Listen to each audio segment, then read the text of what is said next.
In today's video, I'm going to teach you how to create a mind map in Draw.io for Confluence. By the end, you'll be able to add a clean, collapsible mind map directly into a Confluence page, perfect for planning, brainstorming, or presenting ideas. First, open Confluence and head to the page where you want your mind map to live.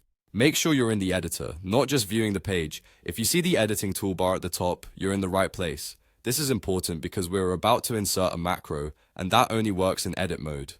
Next, use the quick insert menu. Press the / key on your keyboard to bring up the / command. In the search bar that appears, type draw to filter the options. You should see the Draw.io integration appear in the list almost immediately. Choose the option that says inserts a new Draw.io diagram. This opens the diagram editor in a new window or modal within Confluence. If you've never used it before, Draw.io, also known as diagrams.net, is a powerful diagramming tool that integrates seamlessly with Confluence. When prompted to choose a template, start with a blank template. Starting blank gives you full control and avoids extra shapes you don't need.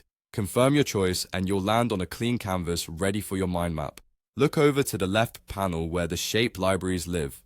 Find the section labeled Advanced and open it. Then click Mind Map. This adds the mind map elements and tools you'll use. If a central topic shape appears, that's your starting point. If not, select the mind map shape from the library and drop it onto the canvas. Now, you can build out your branches. Click the central topic to rename it with your main idea. From there, add child branches for key themes and sub-branches for details. You can usually add branches with the small plus icons around the selected node and rename each item by double-clicking.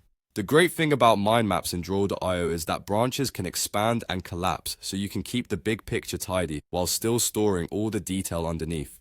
Collapse sections you don't need while presenting, then expand them when you're ready to dive deeper. A few quick tips as you build: keep labels short and clear, use consistent levels for hierarchy, and apply color or simple icons sparingly to highlight priorities without cluttering the page. When you're done, your mind map will sit right inside your Confluence page, ready to share or update as your ideas evolve.